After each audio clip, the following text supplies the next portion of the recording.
Hi and welcome. In today's video, I will be talking about the Vio FP3, a single planar driver IEM, priced at around $85. Before we dive in, a huge thanks to Vio for sending the FP3 for this review. But as always, this review is 100% my honest opinion. Let's start with the packaging itself. The packaging is very simple. There's literally nothing, like no specs and stuff. Also, I have the Rosewood variant. When you open the box, you are greeted with a quick start guide, the IEM itself,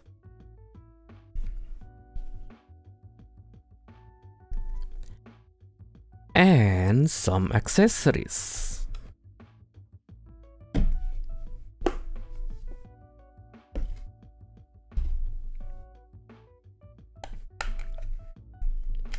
The accessories you got is a hard case, and for some reason, we have this paper that only said model Vio, whatever.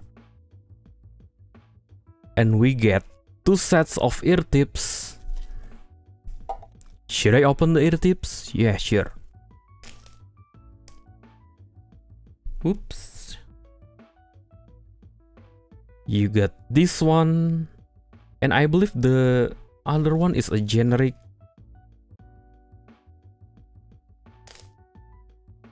Let's see. Yes, it is a generic ear tips. But the only differentiating part of this is this one has blue stem, while this one is your typical generic ear tips. Also, for the test, I use the blue stem ear tips. Now let's talk about the build from the IEM itself.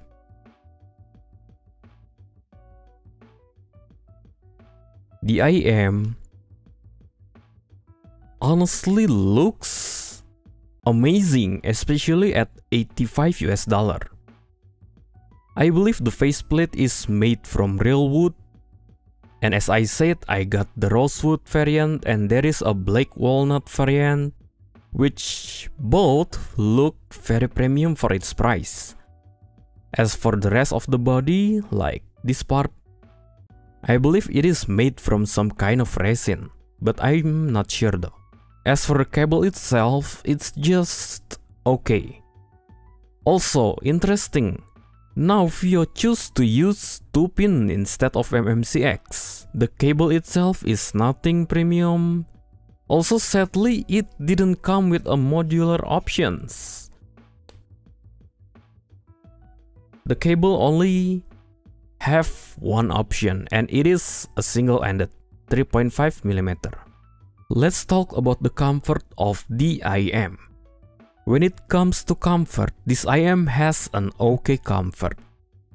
I can wear this like for 2 hours max before I get some kind of discomfort around my ears near the area where the 2-pin connectors are placed. At first, I thought the circular design of the shell is the one that gonna give me some kind of discomfort, but actually, I think the included cable or the ear hook itself is a bit too stiff for my ears. Like, around this part, my ears after 2 hours starting to feel like I need to take off this IEM. As for getting the initial seal itself, it's pretty easy, because this IEM, as you can see, it has a long nozzle and the IEM is very lightweight too. So it doesn't press downwards on your ear canal, hence why I can get a very good seal with this IEM. Now, let's talk about the sound. Setup I use for the sound is the stock cable, Vio UTWS5, Vio KA15, and plugged directly to my smartphone Poco M6 Pro. Using the blue stem ear tip, the music I use is from Apple Music and Spotify, covering J-pop, rock, EDM, metal, jazz, and rap. Overall sound signature of the FP3, I would describe it as W shape. And what do I mean by W shape?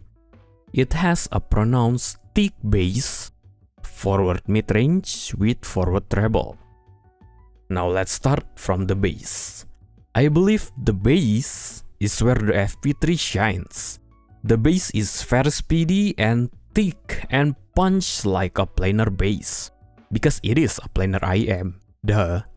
Also probably thanks to the fact that FP3 uses the Tesla Valve patented bass enhancement acoustic technology, just like the FD15 I believe. Yeah, it is the FD15. Whether it's the raw punch energy in EDM tracks or the speed precision in metal, like your double pedal stuff, the bass delivers a deep, impactful, and full of texture. It's technically not a bass hit IM from the quantity itself, but it does present the bass in a very good way. That is very enjoyable to listen to. So if you are a bass lovers, not a bass head, you'll definitely enjoy the presentation of the FP3 bass. What about the mid-range? The mids are probably the one that I will nitpick the most from this IM, since I am a fan of a very good mid-range presentation. For some reason, Vio decided to add an extra 3 dB around 2.6 kHz from the Harman target. It is indeed resulted in a more forward vocal, but not in a good way. Since I am doing mixing and mastering as my side project too, the extra 3 dB on the 2.6 kHz might give the IM a sense of some clarity and more intelligibility, but it resulted to make the vocal sounds a bit shrill to my ears. And on top of that, since the FP3 is using a planar driver, the timbre of the planar accentuated the shrillness even more. Vocals could feel a bit unnatural at times. Thankfully, the vocal didn't sound too shouty and has zero sibilance issues. As for the instrument, I tested the FP3 as usual. On the Violet Evergarden OST, the ultimate prize, the piano and violin felt forward and kinda intense, but it didn't sound wrong to my ears. So what about the treble? I would describe the treble as lively without sounding too forward or piercing. There is a good amount of energy on the lower treble, but it's not overly bright. And thankfully, again, it's not piercing to listen to. It gave a sense of balanced sound because of how thick the bass is presented on the FP3. As for the treble extension itself, it's decent, nothing special. For the price though, the treble detail is very good. Now let's talk about the technicalities of this IM. For $85, the technical performance is good. Let's start from the soundstage. It's medium size with more width than depth. It creates like an oval shape stage that feels slightly weird, to be honest with you. Especially if you are using the FP3 for FPS gaming, let's say Valorant. I cannot judge how close is the enemy because of the oval stage shape. What about the imaging? It's very good. Not quite holographic, but it feels like almost, it's so close, almost there. And for context, purely for imaging at $85, FP3 present the image of the sound very good. Like you can actually feel there's an object, like there's an object in front of you. The instrument is playing and the vocal and stuff. It's very good. What about separation and positioning? For $85, I can say the separation and positioning is great, keeping everything clear even in busy tracks that are full of bass. Probably thanks to the 2.6 kHz sacrifice in the tuning and due to the boosted lower treble. Also, I found the FP3 to be easy to power. Even just plug straight to my Poco M6 Pro, it sounds loud and decent. It doesn't really require much amplification to get the FP3 to sound loud and decent. As for the comparison, I will compare the FP3 to Moondrop Aria 2, a single dynamic driver costing a bit more at $99. In terms of material itself, the Aria 2 gave me a sense that those things could last a long time, but the Aria 2 lacks the feeling of luxury that FP3 has. For comfort, I found the Aria 2 to be more comfortable than FP3 for the long session. But to get that perfect initial chill, I had to literally shove the Aria 2 to my ear canal and tweak the position a lot. While with the FP3, I can just put it in and that's it, I get the chill. What about the sound? Aria 2 is more or less like your typical Moondrop single dynamic driver VDSF target. Basically, I would describe it as modified Harman target with a bit of extra mid bass. The FP3 has better, more satisfying bass presentation.